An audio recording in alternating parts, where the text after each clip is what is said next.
William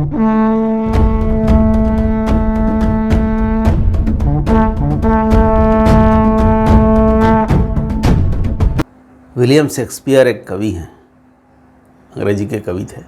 उनकी एक कविता है, उसका कुछ थोड़ा सा अंश मुझे याद है।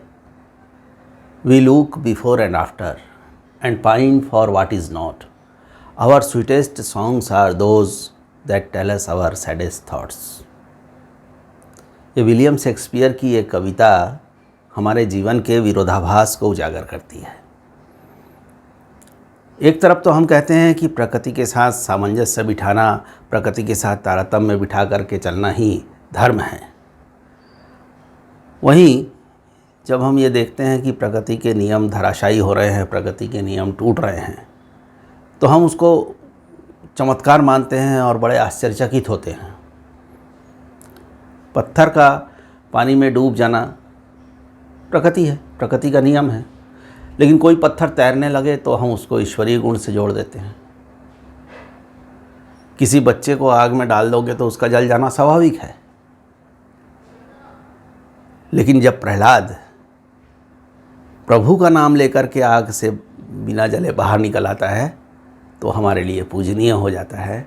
हम ये मान लेते हैं कि ये इसमें चमत्कार है, ये इसमें ईश्वरीय गुणों का समावेश है। ये चीज़ें सभी धर्मों, सभी संप्रदायों, धर्मों तो नहीं कहना चाहिए, सभी संप्रदायों में देखने को मिलती है, बहुतायत में देखने को मिलती है। मैं उदाहरण दूंगा तो आप भरोसा नहीं करोगे। मैं अगर कहूँगा कि इस पूरे इलाके में जितना भी है 100 किलोमीटर के दायरे में जितने आम के पेड़ हैं, सब में आम फलेंगे, लेकिन कोई भी पकेगा नहीं, कच्चा रहेगा और कच्चे की हालत में ही टूट करके गिर जाएगा, तो आप क्या कहोगे? आप कहोगे कि ऐसा कैसे हो सकता है?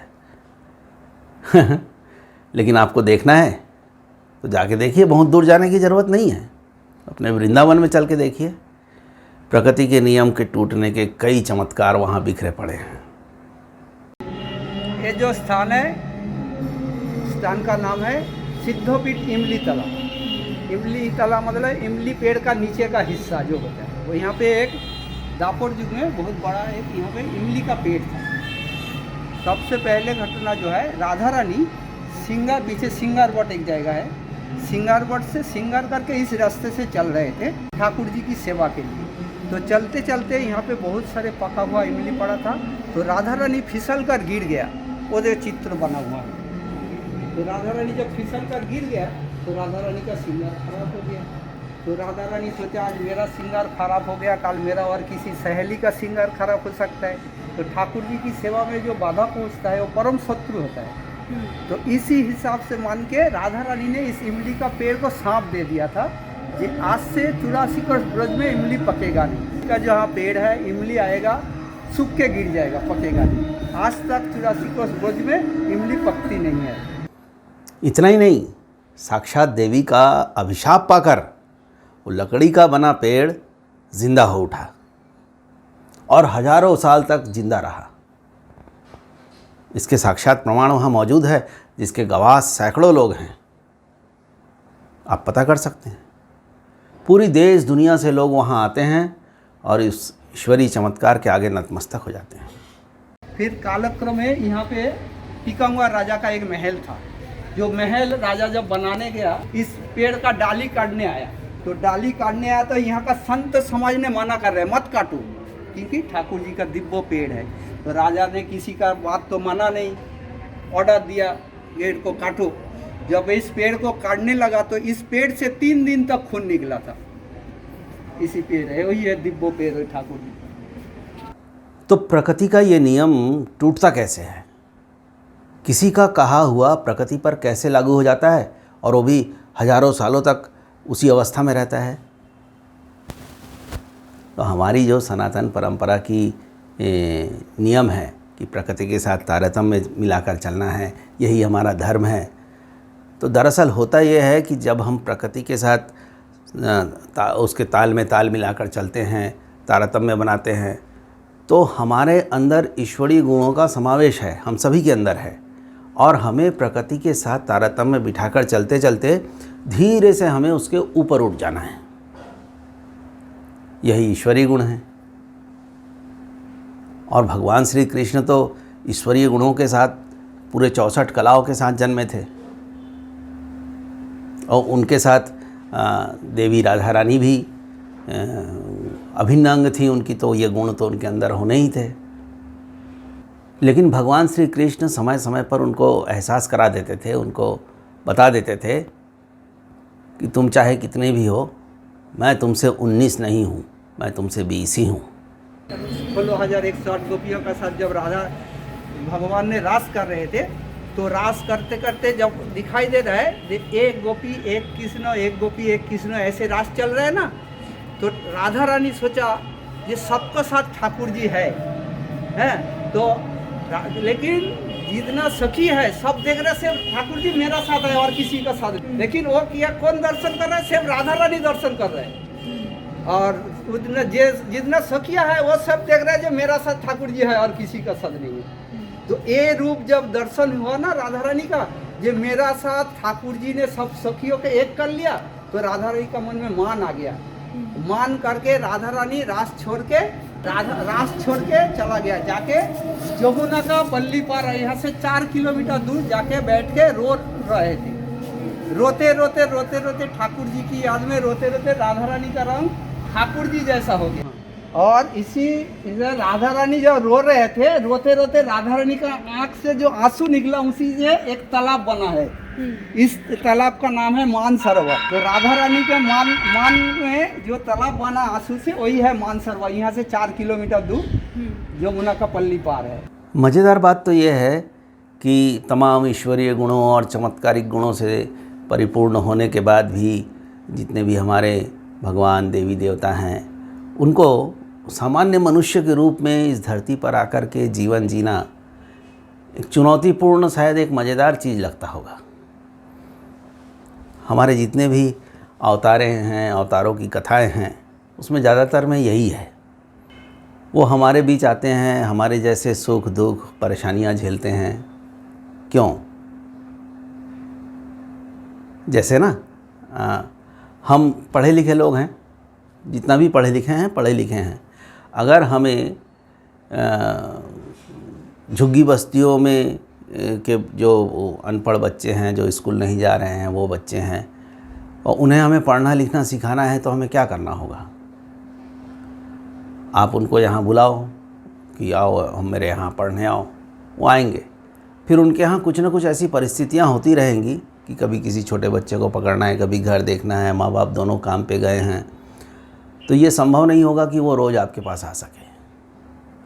तो अगर वाकई आपके मन में उनको शिक्षित करने की इच्छा, प्रबल इच्छा है, तो आपको क्या करना होगा? आपको उनके बीच में जाना होगा, उनके जैसा बनकर रहना होगा। तब वो आपकी बात सुनेंगे, तब आपकी शिक्षाओं को वो ग्रहण कर सकेंगे।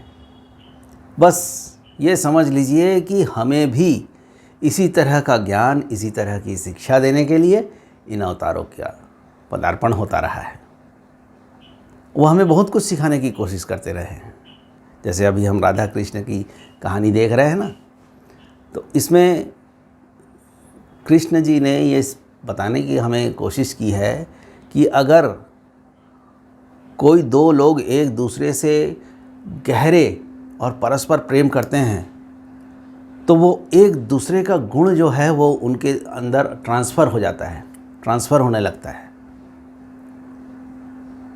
लेकिन वो प्रेम सच्चा और अथाह और डूबा हुआ भक्ति प्रेम होना चाहिए। अब इस बात को वर्तमान विज्ञान भी मानने लगा है। कई शोध सामने आ चुके हैं, आप लोग खोजिएगा, पढ़िएगा, मिल जाएगा कि एक दूसरे से बहुत ज़्यादा प्रेम करने वाले और लंबे समय तक एक दूसरे के साथ रहने वाले पति पत्नी भाई बहन की तरह दिखने लगते हैं, उनका चेहरा मिलने लगता है आपस में।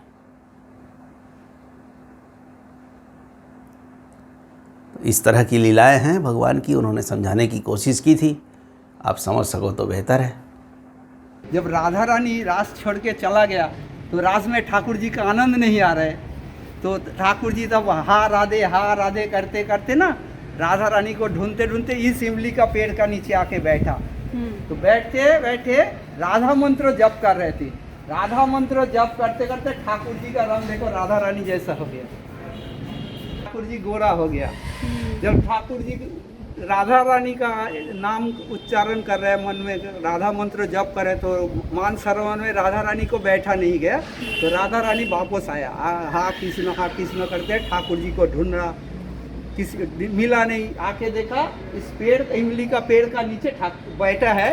कौन है? एक पुरुष बैठा है जिसका बंसी है, माथे में चूड़ा है, लेकिन ठाकुर जी तो ऐसा नहीं, घोड़ा तो नहीं है। तो इसका सहेली ने बोला जे बचपन से तो चोर है, कभी माखन चुराया, कभी काबरा चुराया, आज तुम्हारा रंग चुरा लिया। तो राधा रानी जब ठाकुर जी को टच किया, देखो ठाकुर जी का रंग अपना वापस आ गया। तो ठाकुर जी को राधा रानी ने पूछा ये तुम्हारा कौन सा लीला है? तो ठाकुर जी बोला देखो तुम्हारा राधा नाम का जो रस है मैं इस जिंदगी में चख नहीं पाया। आने वाला कली युग में चैतन्य महाप्रभु बन के आएंगे, सबको प्रेम बिलाएंगे और राधा मंत्र सबको बिलाएंगे, राधा नाम। ये एकदम सच है कि भगवान श्री कृष्ण की मौजूदगी वाले द्वापर युग का अंत बहुत दुखद और दर्दनाक हुआ था। महाभारत के महायुद्ध में जो भीषण परिणाम सामने आए उससे हमारे देश के लोग आतंकित हो गए। लोग युद्ध के नाम से डरने लगे। उस युद्ध का जो सकारात्मक परिणाम सामने आना चाहिए था वो डर की वजह से सामने नहीं आ पाया।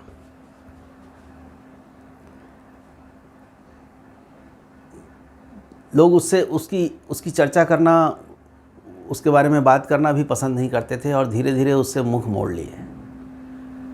सब कुछ धूल धूसरित हो गया। ऐसे ऐसे संप्रदाय सामने आ गए जो अहिंसा की बात करने लगे, युद्ध की विभीषिका की ठीक विपरीत बात करने लगे।